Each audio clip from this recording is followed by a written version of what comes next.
Assalamualaikum warahmatullahi wabarakatuh. Perkenalkan, nama saya Rianka Dewi STMM. Di sini akan mempresentasikan mata pelajaran dasar-dasar agrobisnis tanaman. Fase E kelas 10 di elemen agripreneur, topik peluang pasar untuk SMK Pertanian Agrobisnis Tanaman. Pengertian dan penjelasan tentang peluang pasar. Peluang pasar, menurut Kotler, adalah suatu bidang kebutuhan pembeli di mana perusahaan dapat beroperasi secara menguntungkan. Sedangkan menurut Bird dan Robinson 2005, peluang merupakan situasi utama yang menguntungkan dalam lingkungan suatu perusahaan.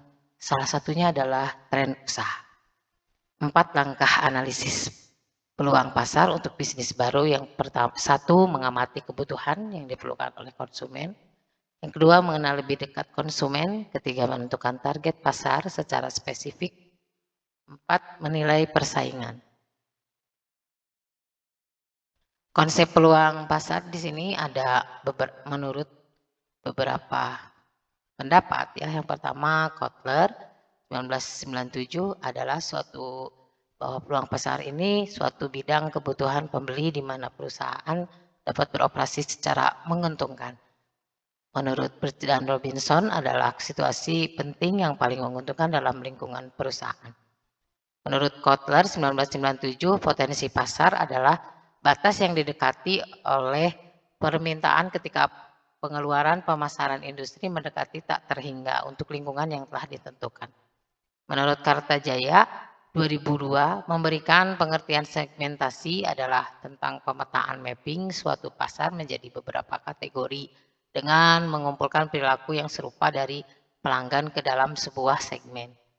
Analisis peluang pasar sangat penting karena perusahaan perlu mengetahui beberapa besarnya peluang yang tersedia di dalam memasarkan produknya dan dapat menetapkan apakah pasar cukup besar untuk mendukung produk lain dan masih memberikan laba. Tips and trik mencari peluang pasar. Yang pertama, mengantisipasi kebutuhan penting dalam pasar. Kebutuhan penting dalam pasar selalu berubah-ubah sehingga diperlukan cara untuk menganalisis kebutuhan pasar. Cara yang dapat dilakukan contohnya mencatat kebutuhan dan keinginan pasar. Kreatif dalam melakukan pelayanan pemasaran, melakukan evaluasi bisnis, menentukan segmen pasar, membedakan perubahan tren pasar. Yang kedua, pengaturan waktu dalam menjalankan usaha. Pentingnya manajemen waktu dalam berbisnis menjadi salah satu faktor untuk kelancaran dan kesuksesan, di mana ketika seorang menjalankan suatu bisnis, maka ia harus menjalankan bisnisnya dengan penuh rasa tanggung jawab. Yang ketiga, melakukan hal-hal yang tidak berkaitan dengan bisnis. Hal-hal yang sekiranya mengganggu dalam menjalankan bisnis seharusnya dilupakan atau tidak perlu dipikirkan. Yang keempat, fokus menciptakan hal-hal yang baru. Fungsi kreativitas dalam proses inovasi merupakan pembangkitan ide yang menghasilkan penyempurnaan efektivitas dan efisiensi pada suatu sistem. Yang kelima, melihat sesuatu dari perspektif yang berbeda, sehingga ketika menjalankan bisnis, kita dapat menyaring dan mendapatkan satu pandangan yang tepat dari berbagai pandangan yang ada. Yang keenam, menilai dan mengukur apa yang bisa terjadi di masa depan, masa lalu, dan masa sekarang. Hal ini akan membuat kita dapat melakukan dan melaksanakan rencana serta dapat melihat peluang usaha yang akan datang. Karakteristik petani milenial yang bisa menarik pasar global.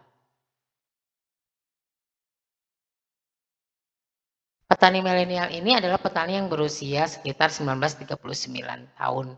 Dengan mengenalkan teknologi dan mengikuti perkembangan zaman, petani generasi milenial ini memiliki banyak peluang dibandingkan generasi sebelumnya.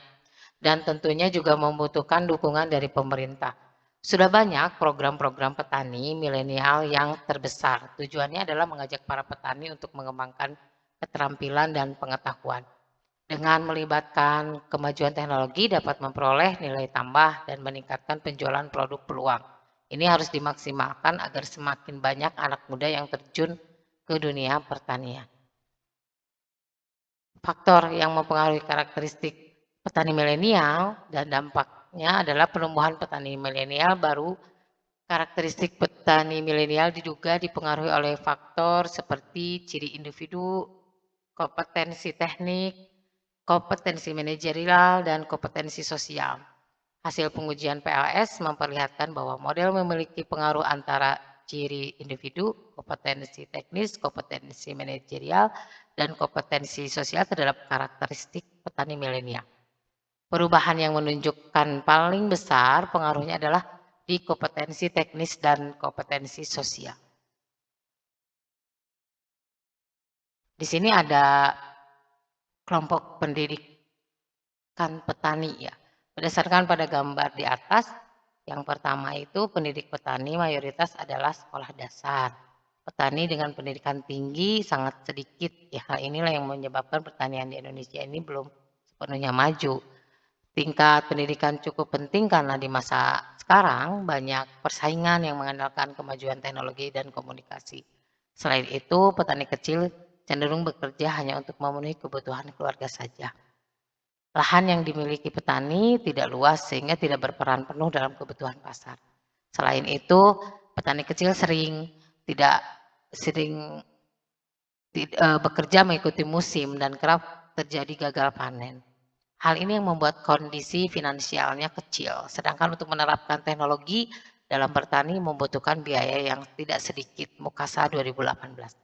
Pengetahuan perlu ditingkatkan untuk memperbaiki kualitas petani. Tidak hanya pengetahuan tetapi juga pengalaman, motivasi dan modal perlengkapan karena antara satu sama lainnya berhubungan untuk dapat menciptakan pertanian yang sangat baik. Nah, di sini ada keterangan untuk 1% di sini tidak sekolah ya pendidikan petaninya. Kemudian yang merah ini 26% tidak lulus SD petani-petani. Kemudian yang hijau itu SD 38%. Dan untuk yang warna ungu ini untuk SMP dia hanya 16%. SMA 9% dan perguruan tinggi 1%. Jadi semakin tinggi ini masih baru. Jadi untuk pendidikan petani sekarang milenialnya masih 1%. Kurangnya pengetahuan petani di usia tua tentang perkembangan teknologi membuat pemerintah harus lebih memperhatikan. Di gambar 3 ini terlihat ya petani usia tua gitu. Dengan diadakannya program-program penyuluhan tentu dapat sangat membantu, tetapi program penyuluhan harus bisa memberikan dampak jangka panjang. Karena untuk beberapa petani merasa kegiatan penyuluhan hanya sebuah program kerja saja. Penyuluhan harus dilaksanakan dengan efektif agar para petani dapat memahami informasi yang disampaikan dengan jelas. Tidak hanya penyuluhan, tetapi petani perlu dibantu secara finansial.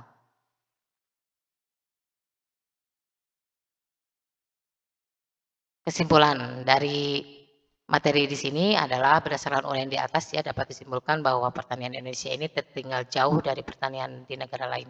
Petani milenial Indonesia terbilang sedikit karena stigma terkait petani yang diingat masyarakat adalah petani itu bukan pekerjaan yang menghasilkan. Jadi kita sebagai siswa-siswi di jurusan pertanian ini harus bisa membawa industri pertanian Indonesia menjadi industri yang berkembang dan menghasilkan. Itu motivasi untuk anak-anak SMK pertanian ya, biar nanti masuk lulus dari SMK pertanian masuk ke jurusan pertanian, biar menjadi petani milenial. Sekian untuk penyampaian materi di mata pelajaran dasar-dasar agrobisnis tanaman, topik agripreneur peluang usaha, semoga bermanfaat. Assalamualaikum warahmatullahi wabarakatuh.